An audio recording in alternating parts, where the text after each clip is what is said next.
manifesto. I have set myself on fire outside the Trump trial. April 19, 2024. My name is Max Azzarello, and I am an investigative researcher who has set himself on fire outside of the Trump trial in Manhattan. This extreme act of protest is to draw attention to an urgent and important discovery. We are victims of a totalitarian con, and our own government, along with many of their allies, is about to hit us with an apocalyptic fascist world coup.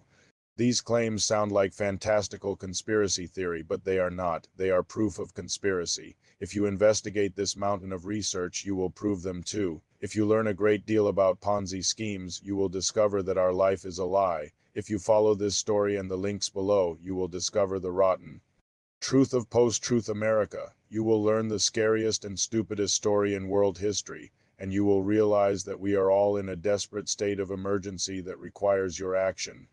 To my friends and family, witnesses, and first responders, I deeply apologize for inflicting this pain upon you, but I assure you it is a drop in the bucket compared to what our government intends to inflict. Because these words are true, this is an act of revolution.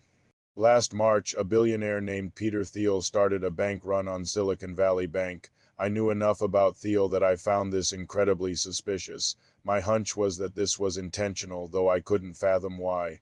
I began investigating online and quickly found cryptocurrency's fingerprints all over it. The bank run occurred just days after Silvergate Bank, which catered almost exclusively to crypto companies, collapsed. Meanwhile, several crypto cheerleaders were all over financial media warning of a regional banking crisis, and nobody in media was addressing the clear crypto connections. I dug deep into the financials of Thiel's venture capital firm Founders Fund and eventually uncovered the following, all proven many times over. Cryptocurrency is our first planetary multi-trillion-dollar Ponzi scheme. It was expressly created for this purpose by a laundry list of rich and powerful people out of Stanford or Silicon Valley and Harvard or Facebook. The March 2023 bank failures were all intentional. The banks were used to move out stolen Ponzi money. This signals that they're no longer dumping cash in to keep the cryptocurrency Ponzi afloat, and that it will soon go insolvent, as all Ponzis must. When the Ponzi scheme goes insolvent, it will take down half the stock market with it. The perpetrators used their major companies to pipe into the blockchain so they could funnel money out from the crypto exchanges. This includes Google, Tesla, Apple, PayPal, Facebook, Disney, Walmart, Target, InBev, Zoom, and countless others. It is a Ponzi scheme so large that it created global inflation, which is why the price of Bitcoin has been a remarkable leading indicator for inflation rates. Victims who bought crypto don't realize their money has already been stolen, so the money gets double counted by the victims and the criminals who stole it.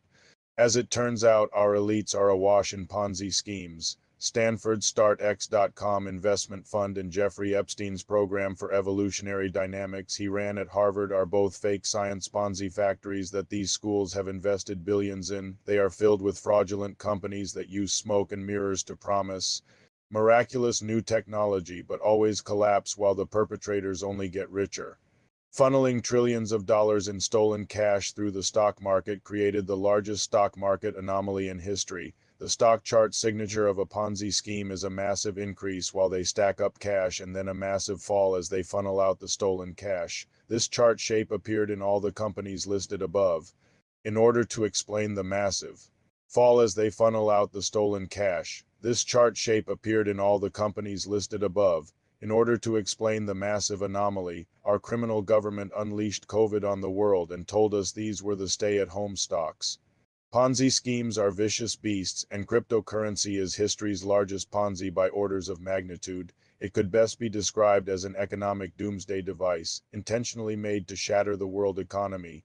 The U.S. government is fully involved in this totalitarian con. To illustrate its bipartisan support, I'll note that nearly every participant of the Clinton Global Initiative has ties to cryptocurrency, while two of the biggest tech VCs who participated are Trump associates Josh Kushner and Anthony Scaramucci.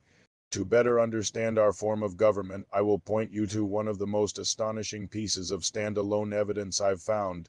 Arkansas Governor Bill Clinton's 1988 DNC speech where he nominated Mike Dukakis for president against George Bush. The speech is a vile, mean-spirited roast of Dukakis that makes no sense whatsoever. For Clinton to ruthlessly attack a member of his own party should have been political suicide, and he repeatedly mocks Dukakis' noble and earnest qualities. Notably, actor Rob Lowe, who was supporting Dukakis, was victim of a teen sex blackmail operation at the DNC that year. Since we know Clinton is a close associate with teen sex blackmail artist Jeffrey Epstein, we can suddenly make perfect sense of the nonsensical speech by applying this lens. Bill Clinton is a cocky mob boss who blackmailed Mike Dukakis because Dukakis thought his job was to help the public. He teases out the future public revelation that Kitty Dukakis drank rubbing alcohol, and offers a strange anecdote about the crack epidemic that reveals he is an exceedingly proud drug runner. What does this revelation tell us? That our government is conning us completely, that Bill Clinton was secretly on former CIA Director George H. Bush's side, and that the Democrat vs. Republican division has been entirely manufactured ever since. Clinton is with Bush. Gore is with Bush. Trump is with Hillary, and so on. When they present themselves in public, they are acting as characters that are against one another, practicing kayfabe as wrestlers do. As it turns out, we have a secret kleptocracy. Both parties are run by financial criminals whose only goals are to divide, deceive, and bleed us dry. They divide the public against itself and blame the other party while everything gets worse and more expensive and a handful of people take all the money. Since it is fully parasitic, a secret kleptocracy is an incredibly unstable form of government left to its own devices. It can only lead to fascism or failed state. One of the key findings of this research is that Harvard University is one of the largest organized crime fronts in history, which is how they churn out billionaires. It's a major hub of this sprawling criminal network. As it turns out, dozens of the writers of The Simpsons went to Harvard, so I asked myself the question, if The Simpsons served the interests of organized crime, how would it do so? Well, it offers a dysfunctional family suffering from moral decay, a community incapable of solving its problems, a worker drone who slaves away for an evil billionaire, and cathartic laughs for our poor collective circumstances. There are some notable specifics as it relates to this research too. In Marge vs. the monorail, the townsfolk are too oafish and divided to invest in the town's needs, fix Main Street, and fall for the charms of a dazzling showman with a bogus monorail Ponzi scheme, when we know that the show is closely linked to an organization that invests billions of dollars in Ponzi factories. This becomes quite damning. In Lisa the Iconoclast, Lisa discovers that town founder Jebediah Springfield was a secret criminal con artist, and that the townsfolk's lives are a lie. Realizing this is an important discovery, she desperately tries to get the townsfolk to listen to her, but they meet her with hostility, apathy, disbelief, and partisanship, and she fails to get through to them. Ultimately, she realizes the town is so far gone that perhaps it's better for them to be lied to by con artists, and she keeps the secret to herself.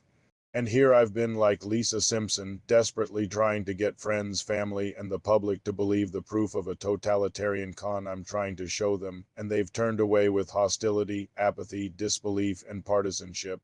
And so we realize the criminal truth of The Simpsons. Our elites are telling us that our eroding collective circumstances are our own fault, and we can't do anything about it, while they steal the American dream from us. It is, for lack of a more elegant word, brainwashing.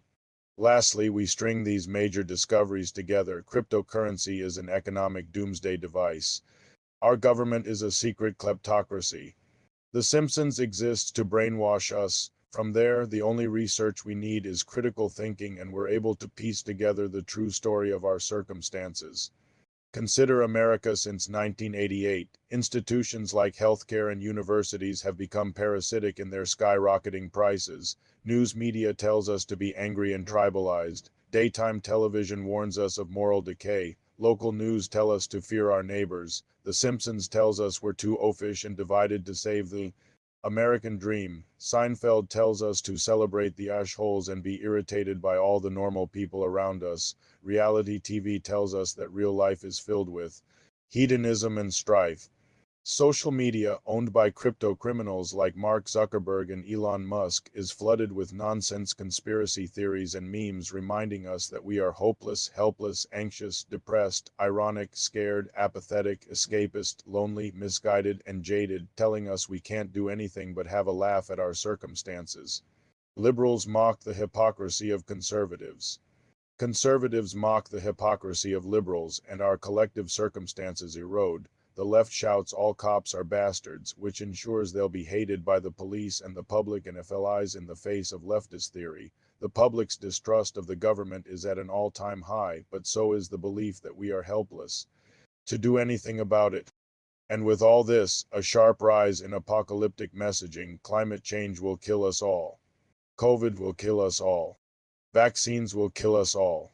AI will kill us all, no matter the bubbles we ascribe to. We're bombarded with existential crises with no solutions. We've seen a surge in apocalyptic film, literature, and video games that tell us there is no way out of our poor circumstances but total societal breakdown. Zombies tell us that the public is our enemy. If you go to your nearest convenience store, you can buy a can of water called liquid death.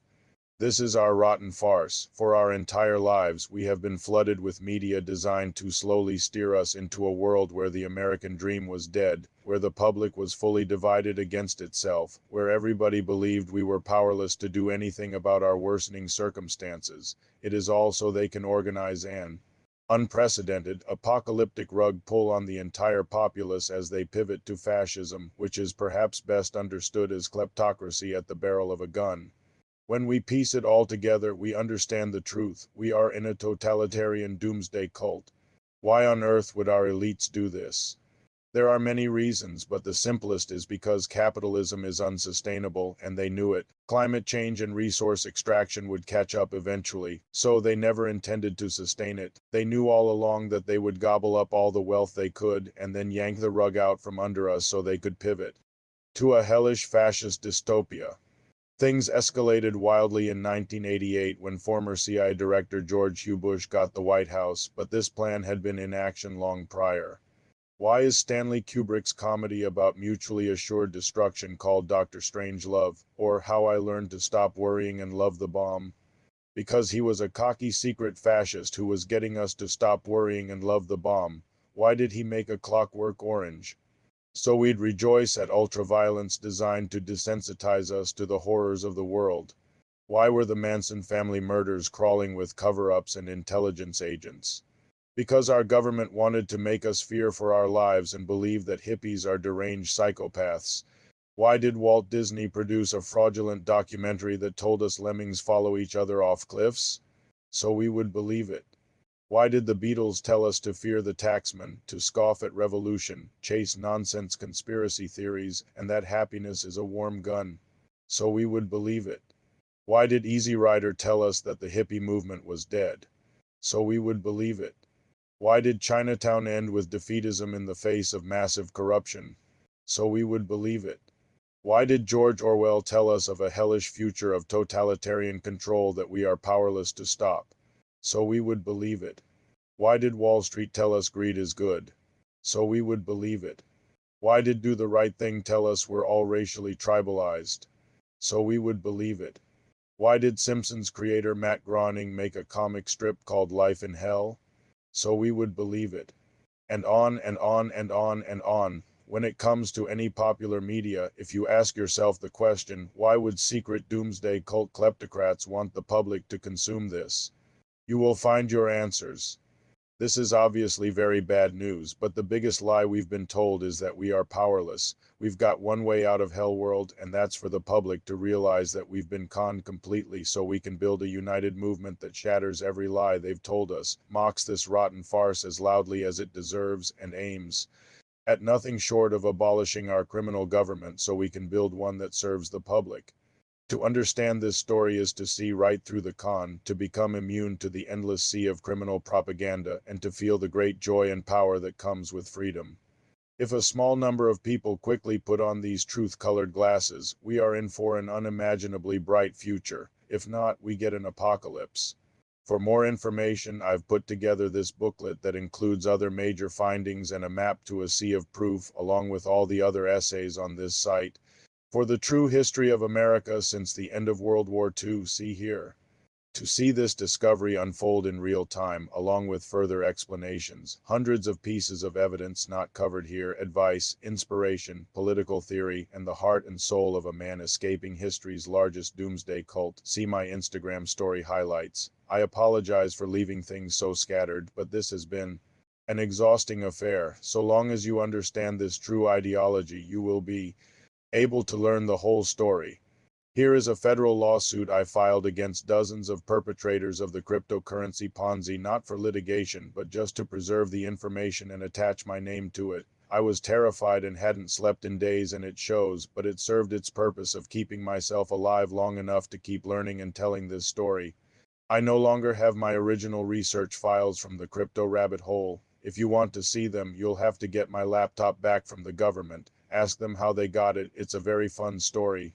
I hope you know how powerful you are. I wish you a hell of a lot more than luck. Max Azzarello.